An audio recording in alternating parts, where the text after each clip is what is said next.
తెలంగాణ సంస్కృతి సాంప్రదాయాలకు ప్రతీకగా నిలిచే సికింద్రాబాద్ ఉజ్జయిని మహంకాళి బోనాల జాతర ఘనంగా జరుగుతోంది. మహంకాళి అమ్మవారికి భక్తులు భక్తి శ్రద్ధలతో బోనాలు సమర్పిస్తున్నారు. వండి తెచ్చిన నైవేద్యాన్ని అమ్మవారికి సమర్పిస్తున్నారు. బోనం పెట్టి మొక్కులు తీర్చుకుంటున్నారు. చారిత్రాత్మక అమ్మవారి ఆలయం విద్యుత్ దీప కాంతులు, పూల మాలలతో పండుగ శోభను కనిపిస్తోంది. శివసత్తుల పూనకాలు, పోతురాజుల విన్యాసాలతో ఆ ప్రాంతమంతా సందడిగా మారింది. అమ్మవారికి బోనం సమర్పించేందుకు భక్తులు వేలాదిగా తరలివస్తున్నారు. తెల్లవారుజాము నుంచే భక్తులు బారులు తీరారు. భక్తులకు ఎలాంటి అసౌకర్యం కలగకుండా అధికారులు అన్ని రకాల ఏర్పాట్లు పూర్తి చేశారు. ఆలయానికి వచ్చే భక్తులు సులభంగా అమ్మవారిని దర్శించుకునేందుకు వీలుగా 6 క్యూ లైన్లు ఏర్పాటు చేశారు. బోనాలతో వచ్చే మహిళా భక్తుల కోసం 2 క్యూ లైన్లు, సాధారణ దర్శనం కోసం 2 జనరల్ లైన్లు, ప్రముఖులు వీఐపీల కోసం 2 వీఐపీ లైన్లు ఏర్పాటు చేశారు. బోనాల జాతర ప్రశాంత వాతావరణంలో జరిగేలా పోలీసులు పటిష్టమైన బందోబస్తు ఏర్పాటు చేశారు. ఆలయ ప్రాంగణంతో పాటు పరిసర ప్రాంతాలను కెమెరాల ద్వారా కమాండ్ కంట్రోల్ రూమ్ నుంచి నిరంతరం పర్యవేక్షిస్తున్నారు. భక్తుల దాహార్తిని తీర్చేందుకు హైదరాబాద్ జలమండలి ఆధ్వర్యంలో 5 వాటర్ క్యాంపులను ఏర్పాటు చేశారు. అత్యవసర వైద్య సేవల కోసం ఆరోగ్య శాఖ ఆధ్వర్యంలో 3 మెడికల్ క్యాంపులను అందుబాటులో ఉంచారు. బోనాల జాతర నేపథ్యంలో సికింద్రాబాద్ పరిసర ప్రాంతాల్లో 2 రోజుల పాటు ట్రాఫిక్ ఆంక్షలు అమల్లో ఉంటాయి. వాహనదారులకు ఇబ్బంది కలగకుండా ట్రాఫిక్ను ప్రత్యామ్నాయ మార్గంలోకి మళ్లించారు. ఆలయానికి దాదాపు 500 మీటర్ల దూరంలో ప్రత్యేక పార్కింగ్ స్లాట్లు ఏర్పాటు చేశారు. వాహనాలను పార్కింగ్ స్థలాల్లోనే నిలిపివేసి కాలినడకన ఆలయానికి చేరుకుంటున్నారు భక్తులు.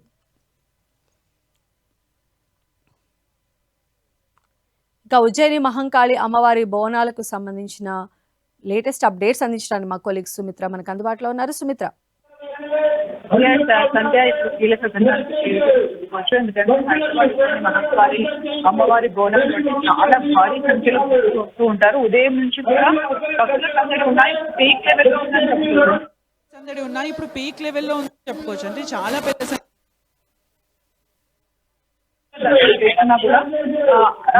కూడా అవ్వకుండా సంఖ్య ఉందని చెప్పుకోవచ్చు. సంఖ్య ఉందని చెప్పుకోవచ్చు. చాలా తండోపతండాలుగా వస్తున్నారు. డప్పుల మోత, పోతరాజుల సందడి, లష్కర్ బోనాలు అంటే ఇంకా మనము చెప్పక్కర్లేదు. లక్షల్లో భక్తులు వస్తుంటారు.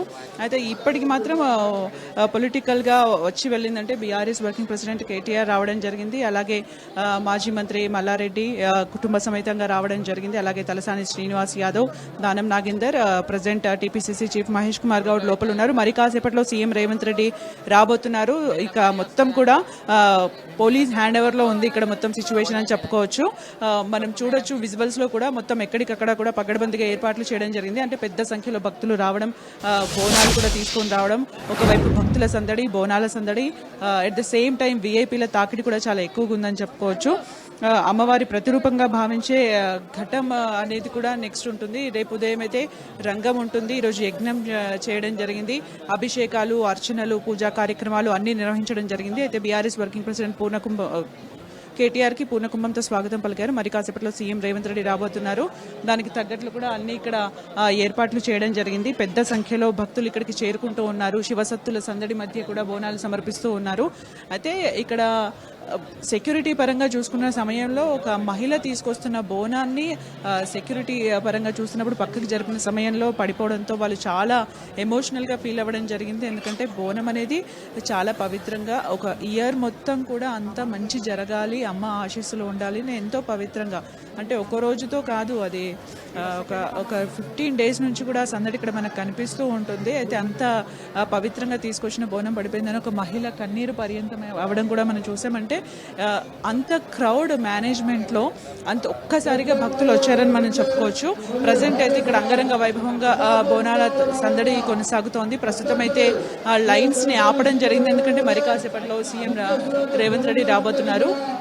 Present TPCC chief Mahesh Kumar Goud కూడా మాట్లాడుతూ ఉన్నారనమాట. అయితే ఈ రకంగా వీఐపీ తాకిడి కూడా ఇక్కడ ఎక్కువగా ఉందని చెప్పుకోవచ్చు. ఇక్కడ అన్ని డిపార్ట్మెంట్స్ కోఆర్డినేషన్లో వర్క్ చేస్తున్నాయి. HMWS, GHMC, traffic police department, అలాగే ఆలయ ఉత్సవ సమితి అందరూ కూడా కోఆర్డినేషన్లో ఇక్కడ ఏర్పాట్లు చేస్తూ ఉన్న సందర్భంలో కోఆర్డినేషన్ కూడా బాగానే ఉంది అని చెప్పుకోవచ్చు. కాకపోతే భక్తులు ఎక్కువ సంఖ్యలో వచ్చినప్పుడు మాత్రం కొంచెం భక్తులు ఇబ్బంది పడుతున్న దృశ్యాన్ని మనం చూస్తున్నాం.